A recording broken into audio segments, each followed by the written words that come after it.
अगर आप किसी भी कॉम्पिटेटिव एग्जाम की तैयारी कर रहे हैं तो आप अपनी तैयारी अनअकैडमी प्लस से करिए। अनअकैडमी की लर्निंग ऐप को इंस्टॉल करिए, अपना एग्जाम चूज करिए और उसके बाद गेट सब्सक्रिप्शन पर करने के बाद आपको रेफरल कोड की जगह डिस्काउंट कोड एंटर करना है PMYT। ये डिस्काउंट कोड एंटर करते ही आपको मैक्सिमम डिस्काउंट मिल जाएगा और ये डिस्काउंट कोड पूरे अनअकैडमी पर वैलिड है। भले ही आप UPSC, SSC, bank, CDS, NDA, state PSC, UGC, IIT, NEET किसी भी एग्जाम की अगर आप तैयारी कर रहे हैं, PMYT ये डिस्काउंट कोड लगाइए, आपको मैक्सिमम डिस्काउंट मिल जाएगा। कैसे हो भी सबके सब? फटाफट से वीडियो को लिंक को शेयर कर दो ताकि मैक्सिमम स्टूडेंट्स ऑनलाइन आ सके।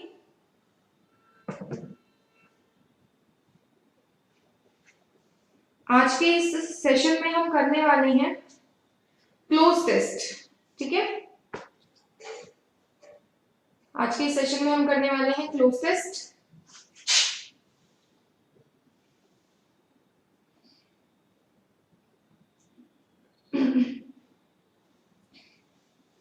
कोई भी प्रॉब्लम हो क्लोज टेस्ट को लेके, कोई भी इश्यू हो, क्या बेसिकली प्रॉब्लम फेस करते हो सबसे ज्यादा, ये सारी चीजें हम डिस्कस करेंगे। कोई भी आपको क्वेरी हो आप कमेंट सेक्शन में पोस्ट कर सकते हैं। हाँ जी रोहित, डेली 8:15 का टाइम फिक्स है। मैंने आपको पहले भी बताया है, आपकी डेली 8:15 बजे क्लास होगी। कोई टेक्निकल इशू हो जाए किसी दिन या कुछ और इमरजेंसी हो तब की बात अलग है, वरना डेली आपकी 8:15 बजे क्लास है। कल मैं आपको पढ़ाने वाली हूँ possessive case of noun. Noun के जो पॉजेसिव केस होते हैं वो मैं आपको पढ़ाने वाली हूँ कल की क्लास में। ठीक है, तो कोई भी आपको डाउट हो इस टॉपिक से रिलेटेड, अपना एक बार ये हल्का सा रिवाइज करके आ जाना।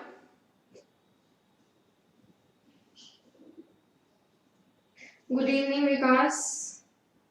बहुत गलत होता है क्लोज टेस्ट। ठीक है, अच्छा सुनो, कोई इशू वाली बात नहीं है।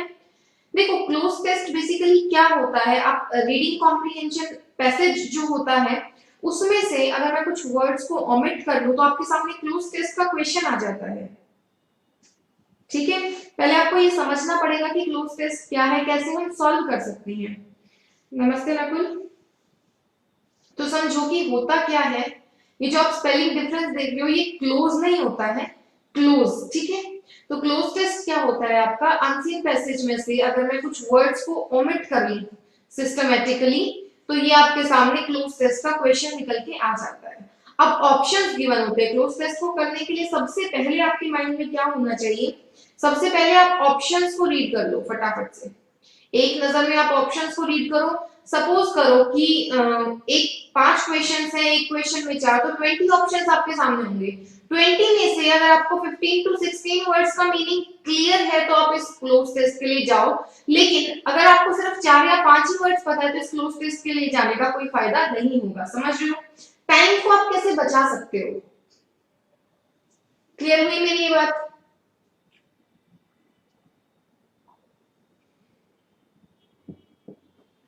आप डायरेक्ट स्टार्ट करते हैं क्वेश्चंस।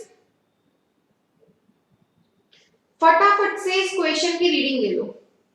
अब मैं जो क्लोज टेस्ट की आपको प्रैक्टिस कराऊंगी, मेरा ये टारगेट रहेगा कि सीजीएल के प्री के, सीजीएल जो 18 हुआ था उसके प्री के या फिर मेंस के ही मैं क्लोज टेस्ट उठाऊं, ताकि आप लोगों के सामने जो एक रियल टाइम क्वेश्चन रखता है एग्जामिनेशन वो आप कर सको। क्योंकि आप लोग करते क्या हो, प्रैक्टिस सीरीज लगाते हो, उसमें जो टिपिकल से मॉक टेस्ट में जो भी क्वेश्चंस होते हैं उनको देख के आप घबरा जाते हो। लेकिन जब आप रियल एग्जामिनेशन में आए हुए क्वेश्चन सॉल्व करोगे तो वहां से आपको पता लगेगा इतना भी डिफिकल्ट नहीं है जितना कि हवा बना के रखा हुआ है।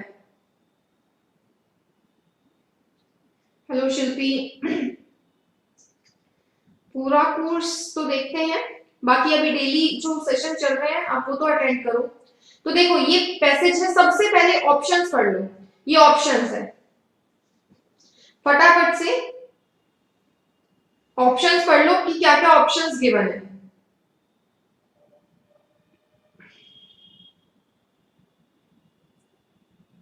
हाँ जी, ये पांचों की मतलब ये जितने भी ऑप्शंस हैं ये सारे उस क्लोज टेस्ट के हैं। तो अब आप देखोगे कि सिंपल सिंपल से ऑप्शंस ही हैं, कोई ऐसा ऐसा कोई भी एक भी वर्ड ऐसा नहीं है जिसका आप मीनिंग ना समझ पाओ। अब धीरे धीरे हम सॉल्व करेंगे क्लोज टेस्ट। तो देखो Canada is 3 times the size of India. कहना क्या चाह रहा है, जो कनाडा है वो इंडिया से 3 गुना ज्यादा उसके पास जगह है, ठीक है। Its population is only about 26 million. अभी जो पहली लाइन मैंने पढ़ी है, ये जो पहली लाइन मैंने पढ़ी है, इसमें आप एक चीज तो समझ सकते हो कि साइज तो 3 गुना है, लेकिन पॉपुलेशन क्या है, सिर्फ 26 मिलियन। ये जो वर्ड है ओनली, इसने ये दिखाया और इस वाले में कॉन्ट्रडिक्शन है। अब आ जाओ ऑप्शंस पे, बिकॉज, बट, अनटिल और सो। कॉन्ट्रडिक्शन आप किस वर्ड से बताते हो, बट से। तो पहला हमने सॉल्व किया, Canada is 3 times the size of India but its population is only about 26 million. Clear हुआ? वेरी गुड लोकेश, बहुत बढ़िया। अब सेकंड पे आओ, the average dash of population is less than 3 person पर स्क्वायर किलोमीटर। अब देखो 3 पर्सन पर स्क्वायर किलोमीटर क्या है, ये डेंसिटी है, जनसंख्या घनत्व। पढ़ते हो ना आप कि कौन सी जगह पे जनसंख्या घनत्व सबसे ज्यादा है या सबसे कम है। तो पर स्क्वायर किलोमीटर पे एक बार में कितने पर्सन रहेंगे, ये चीज क्या होती है, पॉपुलेशन डेंसिटी। तो अब आपको पता है यहाँ पे क्या आएगा सेकंड ऑप्शन में, देखो कंसिस्टेंसी नहीं, फ्रीक्वेंसी नहीं, क्वांटिटी भी नहीं, क्या आएगा, डेंसिटी। पॉपुलेशन डेंसिटी की बात हो रही है, तो यहाँ पे आएगा डेंसिटी ऑफ पॉपुलेशन। ठीक है, समझ में आया? बहुत बढ़िया। अब मुझे ये बताओ कि ये 2 क्वेश्चन हमने कर लिए, टिपिकल लगा नहीं लगा? आगे बढ़ते हैं। The average density of population is less than 3 persons per square kilometer dash Canada। अब ऑप्शंस देखो, at Canada नहीं होगा, into Canada नहीं होगा, on Canada भी नहीं होगा, क्या होगा, in Canada। कनाडा में की बात हो रही है, बड़ी जगहों के लिए हम क्या लगाते हैं, in लगाते हैं। at आता है छोटे स्पेस के लिए। Good evening Akhilesh. हाँ जी, समझ पा रहे हो?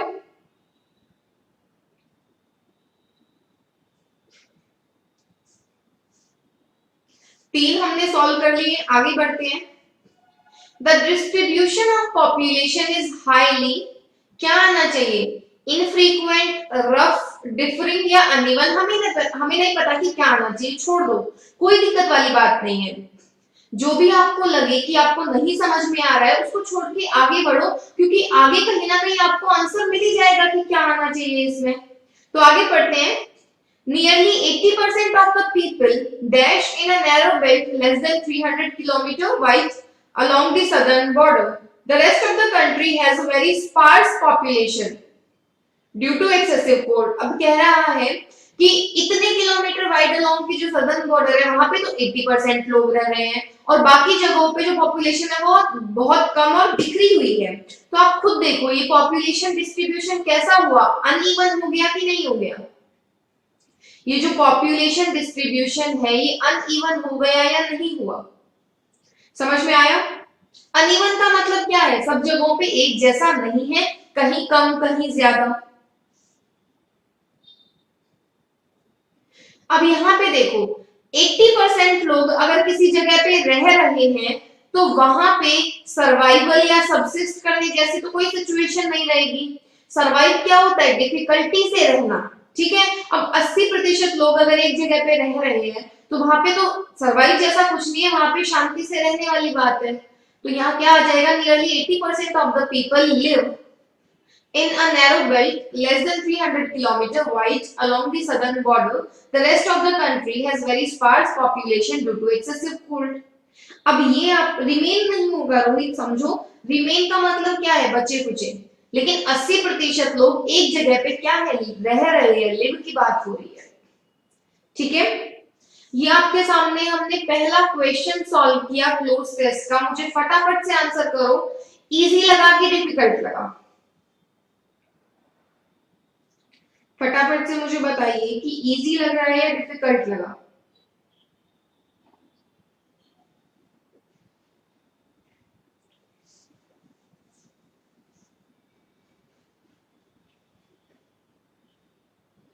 Easy easy easy. अगर देखो क्वेश्चन का लेवल नहीं होता है, लेवल होता है आपकी प्रिपरेशन का। अगर आपको क्वेश्चन इजी लग रहा है इसका मतलब आपकी प्रिपरेशन बहुत अच्छी है, अगर क्वेश्चन आपको मॉडरेट लग रहा है इसका मतलब आपकी प्रिपरेशन भी मॉडरेट है, आपको उसको थोड़ा और अच्छा करने की जरूरत है। अगर क्वेश्चन आपको बहुत ज्यादा टफ लगता है इसका मतलब आपको बहुत ज्यादा वर्क करने की नीड है। अब ये मैं आपको बता देती हूँ सीजीएल प्री में आया हुआ क्वेश्चन है, ठीक है, तो अब आप समझ सकते हो ये चीज कि इतना भी डिफिकल्ट नहीं आता है। अब यूं बताओ 10 में से अगर कोई 2 डिफिकल्ट आ गए तो उसको डिफिकल्ट थोड़ी ना माना जाएगा। चलो सेकंड क्वेश्चन पे बढ़ते हैं। सेकंड क्वेश्चन देखना आप, कोई भी डाउट लगे तो पूछ लेना कमेंट सेक्शन में। सेकंड क्वेश्चन है, फटाफट से पहले हम ऑप्शंस देख लेते हैं कि हमें ये अटेम्प्ट करना है कि नहीं करना।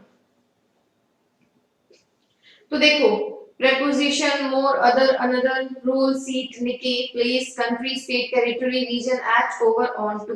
अब आप खुद देख सकते हो कि ऑप्शंस बिल्कुल ही सिंपल से, यानी क्वेश्चन हम अटेम्प्ट कर सकते हैं। अब आते हैं यहाँ पे, The political condition of India in the 18th century was one of extreme disunity। कह रहा है कि 18th century में जो इंडिया की कंडीशन थी वहां पे बहुत ज्यादा डिसयूनिटी थी। Dash the decline of Mughal empire, जब मुगल एम्पायर का डिक्लाइन हुआ, no dash Indian power emerged to take its dash in strength and prestige and to unite the dash under a central authority।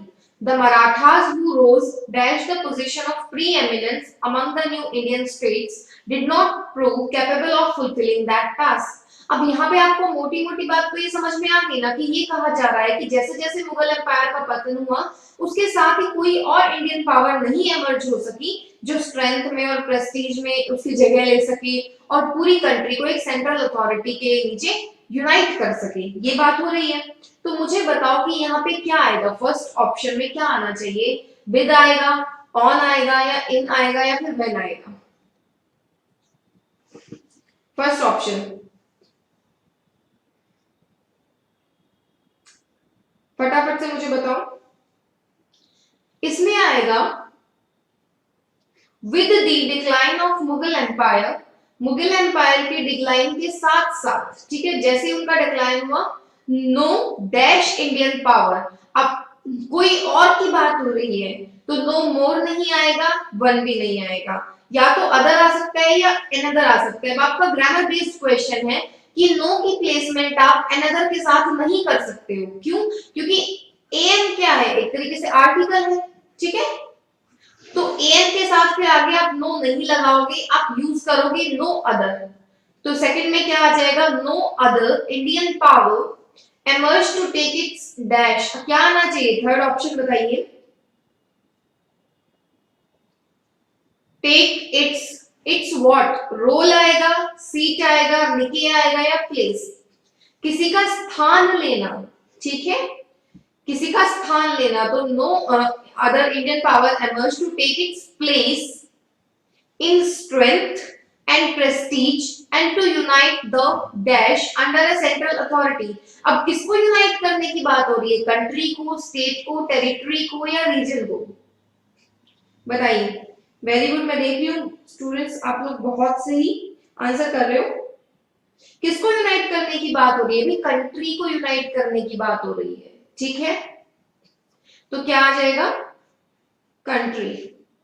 अब देखो, द मराठास हु रोज, अब rise के साथ जो आप प्रेपोजिशन लगाते हो वो लगाते हो to, rise to fame, rise to such and such position, तो ये तो सिंपल सा था, इसके साथ आ जाएगा आपका टू, एट नहीं, ओवर नहीं, ऑन नहीं, करेक्ट आंसर आएगा टू। तो जो मराठास थे वो एक प्रीएमिनेंस की पोजीशन पे तो वो पहुंचे, लेकिन इंडियन स्टेट्स को जो है यूनाइट नहीं कर पाए। क्लियर हुआ? हाँ जी बताइए। बहुत बढ़िया शैलेंद्र, बिल्कुल सही। राइज टू आएगा, राइज की सेकंड फॉर्म है रोज, रोज टू फेम, ठीक है, उस तरफ पहुंच जाना।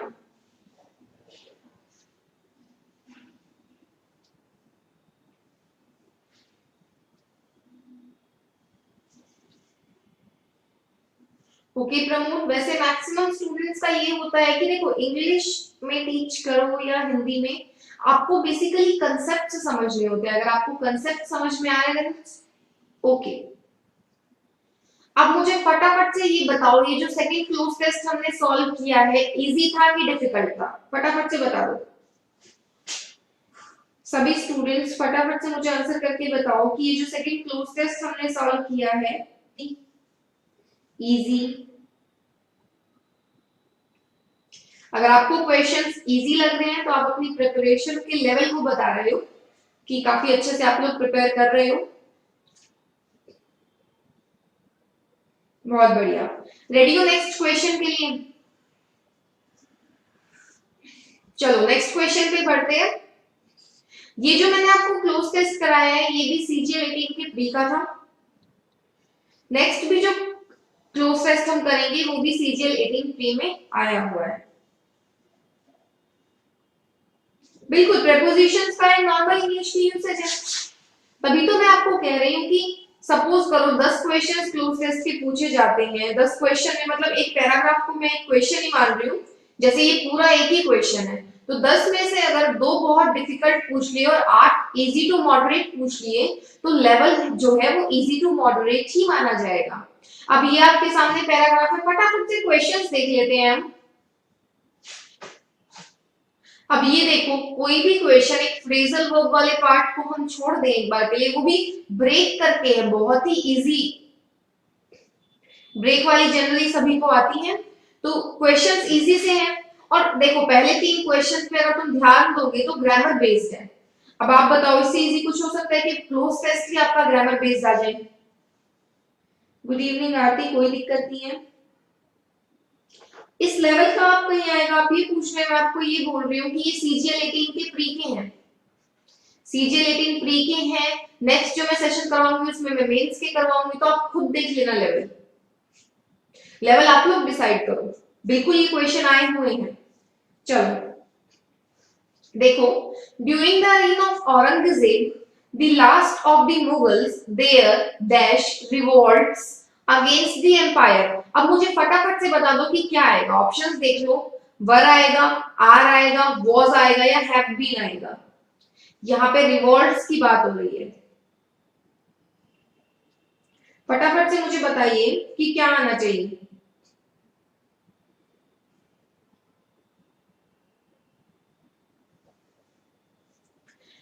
पास्ट की बात हो रही है, या तो वॉज आ सकता है या वर आ सकता है। प्लूरल तो आएगा वर। अब मुझे बताओ कि कितना डिफिकल्ट था ये क्वेश्चन। ये तो आपको बेसिक इंग्लिश आती हो कि भाई प्लूरल सिंगुलर इस चीज का भी अगर ज्ञान हो तो उससे भी हो जाएगा। ठीक है, there were revolts against the empire, dash were the revolts of the Marathas, the Sikhs, the Jats and dash others. तो अब आप मुझे बताइए कि यहाँ पे सेकंड में क्या फिल करना चाहिए, दिस, दैट, दीज या फिर इट, क्या आएगा?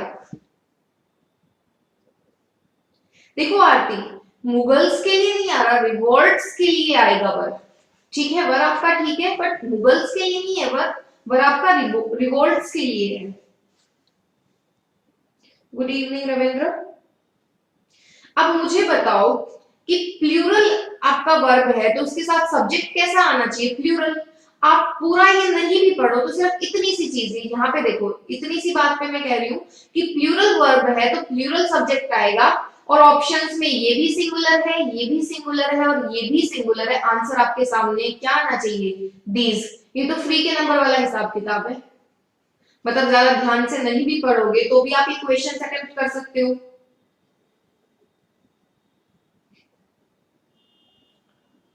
क्लियर हुआ भाई?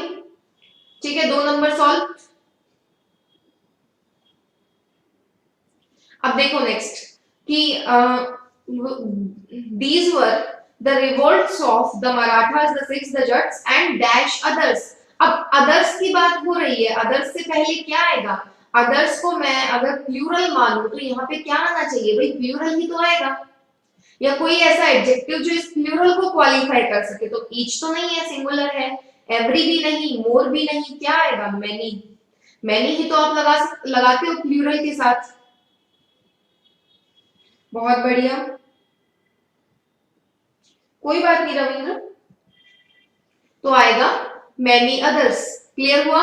अब 3 क्वेश्चन आपने सॉल्व कर लिए, मुझे एक बात बताओ, कौन से क्वेश्चन में यूं था कि भाई बहुत टिपिकल है, बहुत दिमाग लगाना पड़ रहा है?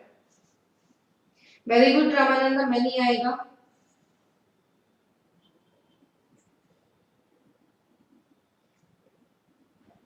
उसके बाद देखो, after the death of Aurangzeb the Mughal empire began to dash fairly fast. अब उनकी औरंगजेब की डेथ के बाद क्या होने लगा? मुगल एम्पायर टूटने लगा, बिखरने लगा। सिंपल सी बात है, ठीक है? तो क्या आ जाएगा? डिसइंटीग्रेट। डिसइंटीग्रेट, इंटीग्रेट करना क्या होता है? जोड़ना, और डिसइंटीग्रेट यानी बिखरना। डिस्पर्स होता है फैलना, तो बात है टूट के बिखरने की हो रही है, टुकड़ों में बिखरने की, ठीक है? हाँ जी, वेरी गुड वेरी गुड। उसके बाद लास्ट ऑप्शन है, देखते हैं कौन करेक्ट बताता है। इसमें तो आ जाएगा डिसइंटीग्रेट। और ये चीज नहीं भी क्लियर हो तो आप आगे पढ़ो। The country soon dash into smaller territories many of which became more और लेस इंडिपेंडेंट। अगर कंट्री स्मॉल टेरिटरीज में टूट के गिर गई है तो ये चीज यहाँ पे क्या आना चाहिए? डिसइंटीग्रेशन, ठीक है? इंटीग्रेशन डिफरेंशिएशन याद है ना? तो इंटीग्रेशन में क्या होता है? हम जोड़ते हैं, तो डिसइंटीग्रेशन यानी टूट के बिखरना। अब फिफ्थ में देखो, the country soon dash into smaller territories, क्या आएगा? Broke out, broke up, broke of या ब्रोक इन, क्या आना चाहिए? देखो शैलेंद्र, डिस्पर्स होता है आपका फैलना, जस्ट फैलना, ठीक है?